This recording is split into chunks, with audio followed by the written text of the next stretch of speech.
A cultura do jejum, Luciano Subirá, capítulo 6. Fome de quê?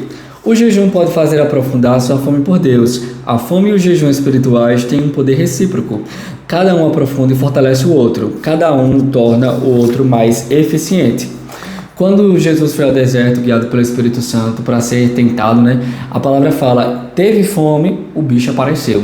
Satanás achou que tinha encontrado uma brecha de vulnerabilidade em Jesus quando ele teve fome. Logo ele chegou com a proposta, se você é filho de Deus, questionando a identidade de Jesus, se você é filho de Deus, transforma essas pedras em pães. E Jesus ele traz o contraste aí da comida terrena e da comida espiritual. E Jesus fala, nem só de pão viverá um homem, mas de toda palavra que sai da boca de Deus. O primeiro e o último Adão. E aqui Luciano Subirá faz um paralelo sobre o primeiro Adão, que era um ser vivente, era natural, era terreno. E o segundo Adão, que é Jesus, é um espírito vivificante, espiritual, celestial. E o que acontece? O primeiro Adão ele foi tentado em relação à comida. Ele falou, coma desse fruto porque você vai ser como Deus. Já ele chegou para Jesus e falou, olha, transforma as pedras em pães se tu és o Filho de Deus.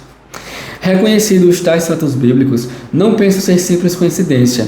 Por um lado, o primeiro Adão ter pecado ou desobedecido a Deus em uma proposta que envolvia comida, enquanto Jesus, o último Adão, ter sido primeiramente tentado também com comida. Nos dois casos, vale realçar que o alimento era apenas a maquiagem com a qual Satanás ofereceu o seu produto.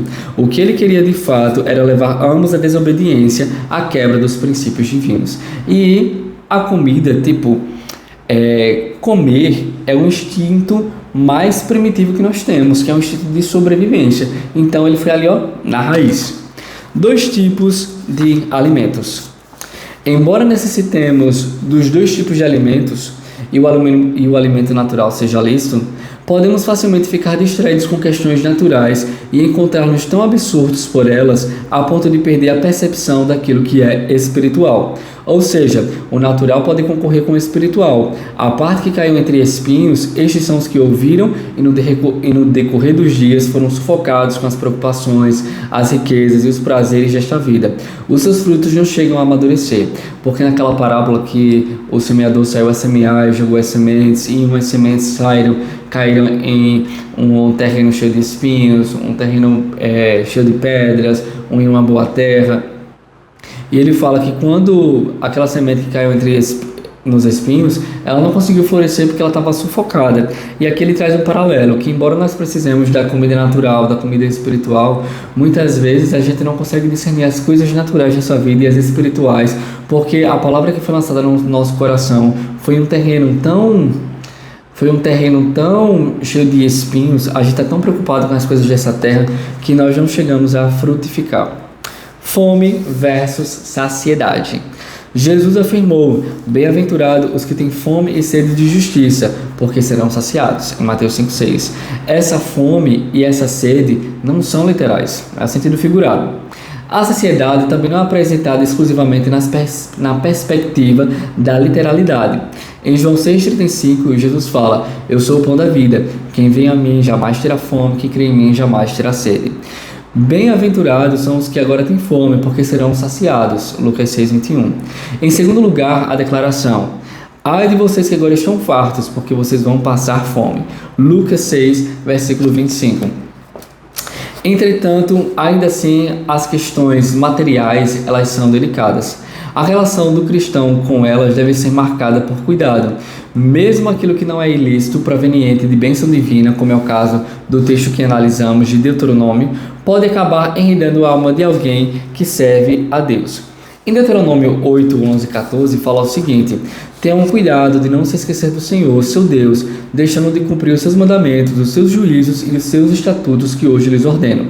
Não aconteça que depois de terem comido e estarem fartos, depois de haverem edificado boas casas e morado nelas, depois de se multiplicarem o seu gado e os seus rebanhos, aumentar a sua prata e o seu ouro e ser abundante, tudo que vocês têm, se eleve o seu coração e vocês se esqueçam do Senhor, seu Deus, que os tirou da terra do Egito, da casa da servidão. E aqui ele traz um paralelo sobre a fome e a saciedade, de nós termos fome de Deus, de nós estarmos satisfeitos em Deus, que Jesus falou, a comida que você comer de mim, o meu corpo, a minha carne, o meu sangue, né? Quem bebe de mim jamais terá sede. Aí ele falava sobre a questão da ceia. E também o que acontece, quando nós buscamos na presença do Senhor, nós somos satisfeitos. Há um banquete na presença do Senhor para nós sermos cheios, sermos saciados. E não é uma saciedade literal, né? Que você não vai mais precisar comer da comida física, natural, mas é uma saciedade espiritual em relação aos nossos anseios, desejos, preocupações. E uma coisa que o Luciano Subirá ele fala é o seguinte, que embora as coisas naturais elas sejam lícitas, nós não devemos se enredar, se emaranhar, ficar numa armadilha com elas. Porque o que acontece, quando isso vem na nossa vida, quando esse emaranhamento vem na nossa vida, a gente acaba esquecendo das coisas espirituais e o Senhor vai ficando de lado. O poder da abstinência. Entendo que abrir mão de alguns prazeres lícitos temporariamente ajuda a focar o foco em Deus. Ajuda a colocar o foco em Deus.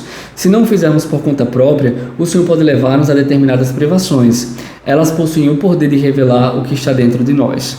Deus tanto humilhou os israelitas como os deixou passar fome, mas Ele não ama o seu povo e está interessado no melhor deles?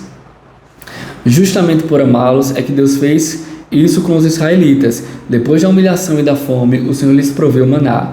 E o propósito da soma de todas as coisas era uma só, para que vocês compreendessem que o ser humano não viverá só de pão, mas de tudo o que procede da boca do Senhor. A privação alimentar tem a ver com a humilhação. Um anjo disse que Daniel dispôs o coração a se humilhar na presença do seu Deus. Isso foi dito ao final do seu período de jejum e oração. Davi disse, humilhava-me com jejuns. Salmo 35, 13. O jejum, por sua vez, também tem a ver com fome, já que a palavra original do jejum significa abstinência de comida. Nosso espírito é fortalecido na proporção em que a carne é enfraquecida. O controle dos fortes apetites da carne, que possuem a voz mais apelativa em nós, será uma excelente disciplina que muito contribuirá para o aprendizado da vida no espírito. No jejum, quando aprendemos a dizer não a um apetite do qual depende a nossa sobrevivência, estaremos certamente entrando no caminho do domínio próprio de outras inclinações. Porque se você consegue dominar o seu instinto mais primitivo, que é comer, que é a comida, os outros começam a se dobrar. Vai ser mais fácil você dobrar os outros desejos. Em geral,